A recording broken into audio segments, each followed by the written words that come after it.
Prajamata news channel ಅನ್ನು subscribe ಮಾಡಿ, like ಮಾಡಿ, ಶೇರ್ ಮಾಡಿ, ಕಮೆಂಟ್ ಮಾಡಿ. ಬೀದರ್ ಜಿಲ್ಲೆಯ ಬಾಲ್ಕಿ ಪಟ್ಟಣದ ಬಸವೇಶ್ವರ ವೃತ್ತದ ಹತ್ತಿರ ಹಳ್ಳಿಯಿಂದ ಮತ್ತು ಬಾಲ್ಕಿ ಪಟ್ಟಣದ ಕೂಲಿ ಕಟ್ಟಡ ಕಾರ್ಮಿಕರು ಬೆಳಗ್ಗೆ 7 ಗಂಟೆಯಿಂದ 11ರಿಂದ 12 ಗಂಟೆ ಆದರೂ ಕೂಡ ಕೆಲಸಕ್ಕೋಸ್ಕರ ಅನ್ನ ನೀರು ಇಲ್ಲದೆ ಕುಳಿತುಕೊಂಡು ಕಾಯುತ್ತಿರುವ ದೃಶ್ಯವನ್ನು ಈ ವಿಡಿಯೋದಲ್ಲಿ ನೀವು ನೋಡಬಹುದಾಗಿದೆ. ಈ ಬಡ ಕಾರ್ಮಿಕರ ಗೋಳು ಕೇಳುವವರು ಯಾರಾದರೂ ಇದ್ದರೆ ಮುಂದೆ ಬನ್ನಿ. ಕಾರ್ಮಿಕರ ಭವಿಷ್ಯ ಉಜ್ವಲಗೊಳಿಸಿ. ಕೆಲಸವಿಲ್ಲದೆ ಹೊಟ್ಟೆ ತುಂಬದೆ ಬಹಳ ಕಷ್ಟ. ಮಕ್ಕಳಿಗೆ ಶಿಕ್ಷಣ ಯಾವ ರೀತಿ ನೀಡಬೇಕು ಎಂದು ಒಂದು ದೊಡ್ಡ ವಿಷಯ ತಲೆಯಲ್ಲಿ ಕಾಡತೊಡಗಿದೆ. ಒಂದು ದಿನ ಕೆಲಸ ಇಲ್ಲದೆ ಮನೆಗೆ ಹಿಂತಿರುಗಿ ಹೋದರೆ ಅವತ್ತಿನ ದಿವಸ ಮನೆ ಜನ ಎಲ್ಲ ಉಪವಾಸ ಇರುವ ಪರಿಸ್ಥಿತಿ ನಿರ್ಮಾಣವಾಗಿದೆ.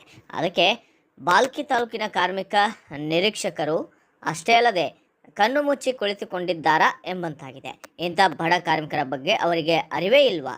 ಏನಾದರೂ ಈ ಕಾರ್ಮಿಕರ ಪರಿಸ್ಥಿತಿ ಇದೇ ಥರ ನಡೆದುಕೊಂಡು ಹೋದರೆ ಕಾರ್ಮಿಕರ ಮನೆ ಬಡಪಾಯಿ ಆಗಿರುತ್ತದೆ. ಬಾಲ್ಕಿ ಪಟ್ಟಣದಲ್ಲಿ ಮತ್ತು ಗ್ರಾಮಗಳಲ್ಲಿ ಅನ್ಯ ರಾಜ್ಯದ ಕಾರ್ಮಿಕರನ್ನು ಬಂದು ಕೆಲಸ ಮಾಡುತ್ತಿರುವುದು ಖಂಡನೀಯ.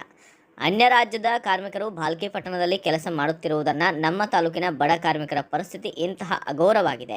ಇದನ್ನು ಎಚ್ಚೆತ್ತುಕೊಂಡು ಕೂಡಲೇ ಕಾರ್ಮಿಕ ಇಲಾಖೆಯ ಸಂಬಂಧಪಟ್ಟ ಆಫೀಸರ್ಸ್ ಹಾಗೂ ಕಾರ್ಮಿಕ ನಿರೀಕ್ಷಕರು ಕೂಡಲೇ ಅನ್ಯ ರಾಜ್ಯದ ಕಾರ್ಮಿಕರನ್ನು ತಡೆಗಟ್ಟಬೇಕು. ನಮ್ಮ ತಾಲೂಕಿನ ಬಡ ಕಾರ್ಮಿಕರಿಗೆ ಕೆಲಸ ನೀಡುವಂತೆ ಅನುಕೂಲ ಮಾಡಿಕೊಡಬೇಕೆಂದು ಕಟ್ಟಡ ಕಾರ್ಮಿಕರ ಜಿಲ್ಲಾ ಅಧ್ಯಕ್ಷ ಸತೀಶ್ ಕುಮಾರ್ ಕಲಾ ಅವರು ಒತ್ತಾಯಿಸಿದ್ದಾರೆ. ಒಂದು ವೇಳೆ ಅನ್ಯ ರಾಜ್ಯದ ಕಾರ್ಮಿಕರು ಬರುವುದನ್ನು ತಡೆಗಟ್ಟದೇ ಇದ್ದಲ್ಲಿ ನಮ್ಮ ಕಾರ್ಮಿಕರಿಗೆ ಯಾವುದೇ ಅನಾಹುತ ಆದಲ್ಲಿ ಅದನ್ನು ನೇರವಾಗಿ ಕಾರ್ಮಿಕ ಇಲಾಖೆ ಹೊಣೆಗಾರ ಆಗುತ್ತದೆ ಎಂದು ಈ ಮೂಲಕ ಎಚ್ಚರಿಸಲಾಗಿದೆ. ವರದಿ ವೈಜಿನಾಥ ಧರ್ಮಪಾಲ. ಇಂದು ಬಾಲ್ಕಿಯಲ್ಲಿ ಹಳ್ಳಿಯಿಂದ ಹಾಗೂ ಪಟ್ಟಣದಿಂದ ಕಟ್ಟಡ ಕಾರ್ಮಿಕರು ದಿನಾಲು ಬೆಳಗ್ಗೆ 7ರಿಂದ 11 ಗಂಟೆ ಆದರೂ ಕೆಲಸ ಇಲ್ಲದೆ, ಕೆಲಸಕ್ಕೋಸ್ಕರ ಅನ್ನ ನೀರು ಇಲ್ಲದೆ ಬಸವೇಶ್ವರ ವರ್ತದ ಹತ್ತಿರ ಕೆಲಸ ಬೇಕಂತೇಳಿ ಕುಳಿತಿದ್ದಾರೆ. ಆದರೆ ಇವರಿಗೆ ಕೆಲಸ ಸಿಗ್ತಾ ಇಲ್ಲ. ಏಕೆಂದರೆ ಅನ್ಯ ರಾಜ್ಯದ ಅಂದರೆ ಬೇರೆ ಬೇರೆ ರಾಜ್ಯದ ಕಾರ್ಮಿಕರು ಇಲ್ಲಿ ಬಂದು ಕಡಿಮೆ ರೇಟಲ್ಲಿ ಕೆಲಸ ಮಾಡ್ತಿರೋದು ಅದನ್ನು ಖಂಡನೀಯ.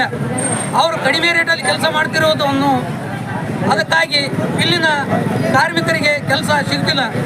ಅದನ್ನು ಈ ಕಾರ್ಮಿಕರಿಗೆ ಸಂಬಂಧಪಟ್ಟ ಅಧಿಕಾರಿಗಳು ಆ ಅನ್ಯ ರಾಜ್ಯದ ಕಾರ್ಮಿಕರನ್ನು ತಡೆಗಟ್ಟಬೇಕು. ಈ ಕಾರ್ಮಿಕರಿಗೆ ಕೆಲಸ ಅನುಕೂಲ ಮಾಡಿಕೊಡಬೇಕೆಂತೇಳಿ ಈ ಮೂಲಕ ಎಚ್ಚರಿಸಲಾಗಿದೆ. ತಮ್ಮ ಹೆಸರು? ಸತೀಶ್ ಕುಮಾರ್ ಕಲಾ, ಕಟ್ಟಡ ಕಾರ್ಮಿಕರು ಜಿಲ್ಲಾಧ್ಯಕ್ಷ. ಬಾಲ್ಕಿ ತಾಲೂಕಿನ ಕಟ್ಟಡ ಕಾರ್ಮಿಕರಿಂದ ನಾವು ಮಾತಾಡ್ತಿದ್ದೆವು. ಹೊರ ರಾಜ್ಯಗಳಲ್ಲಿ ಬಂದು ಕೆಲಸ ಮಾಡ್ತಾರ. ನಮ್ಮ ಬಾಲ್ಕಿದವರಿಗೆ ಒಟ್ಟು ಕೆಲಸ ಸಿಗಲ್ಲ ಹೊಂಟದ. ಅವ್ರು ರೇಟ್ ಕಮ್ಮಿ ಇದ್ದಿದ್ದರೆ ನಮ್ಗೆ ಕೆಲಸನೇ ಅವ್ರು ಬಂದು ಇದು ಕಡಿಮೆ ಕೆಲಸ ಮಾಡ್ತಾರ. ನಮ್ಗೆ ಕೂಲಿ ಸಿಗಲ್ಲ ಹೊಂಟದ. ಅವರಿಗೆ ಕೆಲಸ ಕೊಡ್ತಾರ, ನಮಗೆ ಕೆಲಸ ಕೊಡೋಕ್ಕಿಲ್ಲ.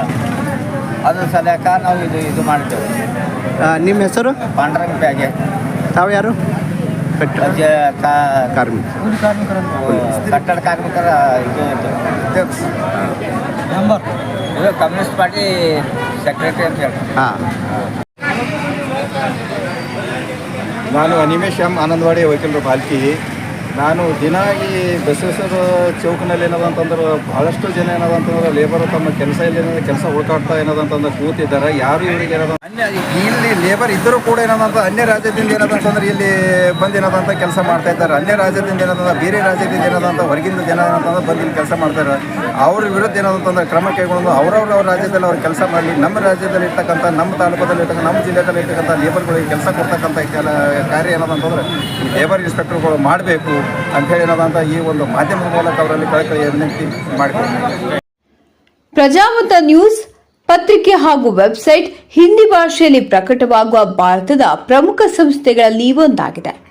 ಮೊಬೈಲ್ ಮತ್ತು ಡಿಜಿಟಲ್ ಪ್ರಕಾಶನದಲ್ಲಿ ನಾಯಕರಾಗಿ ನಾವು ವಿಭಾಗಗಳಾದ್ಯಂತ ವಿಷಯವನ್ನು ಪ್ರಕಟಿಸುತ್ತೇವೆ ಮತ್ತು ಸುದ್ದಿ, ಜ್ಯೋತಿಷ್ಯ, ಆಧ್ಯಾತ್ಮಿಕ, ಧಾರ್ಮಿಕ ಮತ್ತು ಮನರಂಜನಾ ವಿಷಯಗಳಲ್ಲಿ ನಾಯಕರಾಗಿದ್ದೇವೆ.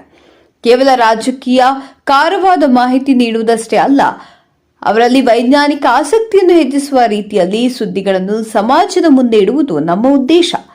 ನಾವು ಸಮಾಜಕ್ಕೆ ಅಂತ ಮಾಹಿತಿಯನ್ನು ನೀಡಲು ಬಯಸುತ್ತೇವೆ. ಅದು ಅವುಗಳನ್ನು ಗಂಭೀರವಾಗಿ ಪರಿಗಣಿಸಬೇಕು. ನವೀಕರಿಸಲು ಮಾತ್ರವಲ್ಲ, ಸರಳವಾದ ಆದರೆ ಗಂಭೀರವಾದ ಪದಗಳಲ್ಲಿ ಸಾರ್ವಜನಿಕರ ಅನುಕೂಲಕ್ಕಾಗಿ ಸಾರ್ವಜನಿಕರ ಸುದ್ದಿಗಳನ್ನು ಸಾರ್ವಜನಿಕರಿಗೆ ತಲುಪಿಸಬೇಕು ಎಂಬುದು ನಮ್ಮ ಪ್ರಯತ್ನವಾಗಿದೆ.